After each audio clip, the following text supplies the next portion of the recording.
प्रभु यीशु ने कहा, जैसा पिता ने मुझसे प्रेम रखा वैसे ही मैंने तुमसे प्रेम रखा। मेरे प्रेम में बने रहो। परमेश्वर प्रेम है, तो परमेश्वर हमसे कैसे प्रेम करता है और हमें उससे कैसे प्रेम करना चाहिए।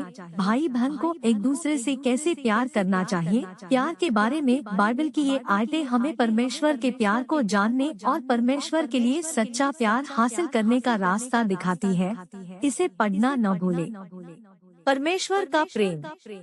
क्योंकि परमेश्वर ने जगत से ऐसा प्रेम रखा कि उसने अपना एकलौता पुत्र दे दिया, ताकि जो कोई उस पर विश्वास करे वह नाश न हो परंतु अनंत जीवन पाए। जो प्रेम परमेश्वर हमसे रखता है वह इससे प्रकट हुआ कि परमेश्वर ने अपने एकलौते पुत्र को जगत में भेजा है कि हम उसके द्वारा जीवन पाए। प्रेम इसमें नहीं कि हमने परमेश्वर से प्रेम किया, पर इसमें है कि उसने हमसे प्रेम किया और हमारे पापों के प्रायश्चित के लिए अपने पुत्र को भेजा। और जो प्रेम परमेश्वर हमसे रखता है उसको हम जान गए और हमें उस पर विश्वास है। परमेश्वर प्रेम है। जो प्रेम में बना रहता है वह परमेश्वर में बना रहता है और परमेश्वर उसमें बना रहता है। इसी से प्रेम हम में सिद्ध हुआ कि हमें न्याय के दिन साहस हो, क्योंकि जैसा वह है वैसे ही संसार में हम भी हैं। प्रेम में भय नहीं होता, वरन सिद्ध प्रेम भय को दूर कर देता है, क्योंकि भय का संबंध दंड से होता है और जो भय करता है वह प्रेम में सिद्ध नहीं हुआ। हम इसलिए प्रेम करते हैं क्योंकि पहले उसने हमसे प्रेम किया। परंतु परमेश्वर हम पर अपने प्रेम की भलाई इस रीति से प्रकट करता है कि जब हम पापी ही थे तभी मसीह हमारे लिए मरा। उद्धारकर्ता अंतिम दिनों में पहले ही लौट आए हैं। उद्धारकर्ता अंतिम दिनों में पहले ही लौट आए हैं। हमें परमेश्वर से कैसे प्रेम करना चाहिए।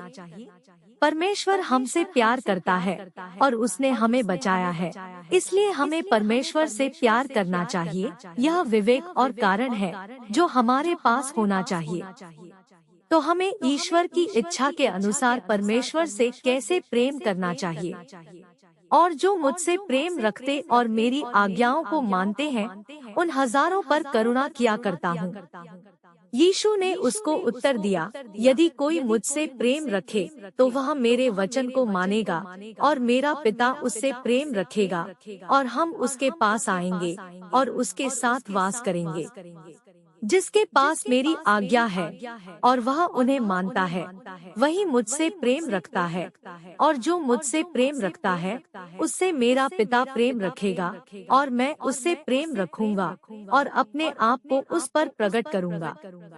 उसने उससे कहा, तू परमेश्वर अपने प्रभु से अपने सारे मन और अपने सारे प्राण और अपनी सारी बुद्धि के साथ प्रेम रख। बड़ी और मुख्य आज्ञा तो यही है, और उसी के समान यह दूसरी भी है कि तू अपने पड़ोसी से अपने समान प्रेम रख। यदि कोई मेरे पास आए और अपने पिता और माता और पत्नी और बच्चों और भाइयों और बहनों वरन अपने प्राण को भी अप्रिय न जाने तो वह मेरा चेला नहीं हो सकता। इन चार बातों को समझने से परमेश्वर के साथ हमारा रिश्ता और भी करीबी हो जाएगा। इन चार बातों को समझने से परमेश्वर के साथ हमारा रिश्ता और भी करीबी हो जाएगा। भाइयों और बहनों को एक दूसरे से प्यार करना चाहिए। प्रभु यीशु ने कहा कि जैसा मैंने तुमसे प्रेम रखा वैसा ही तुम भी एक दूसरे से प्रेम रखो। यूहन्ना 15:12।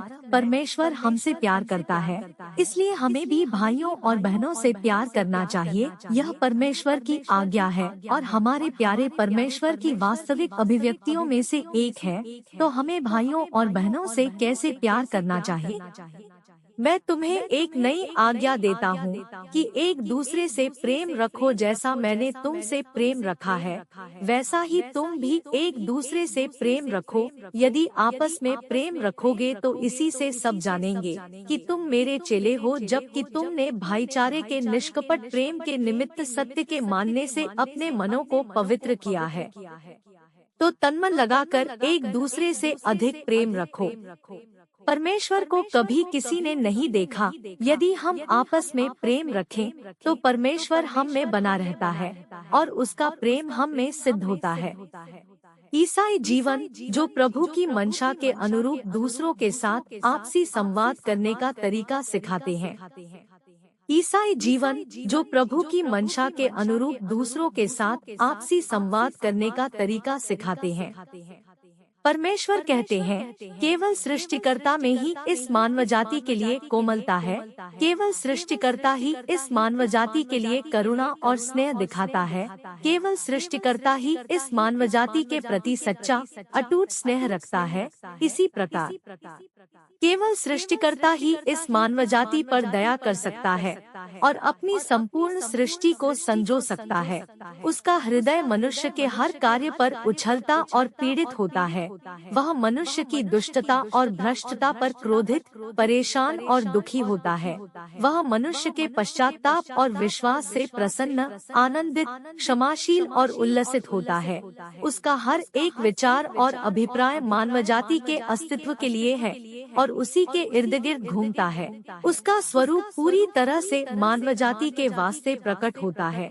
उसकी संपूर्ण भावनाएं मानव जाति के अस्तित्व के साथ बुद्धि है।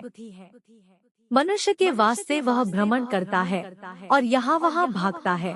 वह खामोशी से अपने जीवन का कतरा दे देता है। वह अपने जीवन का हर पल पल अर्पित कर देता है। उसने कभी नहीं जाना कि अपने ही जीवन पर किस प्रकार दया करे है, किंतु उसने हमेशा उस मानव जाति को संजोया है जिसकी रचना जिसे उसने स्वयं की है। वह अपना सब कुछ इस मानव जाति को दे देता है।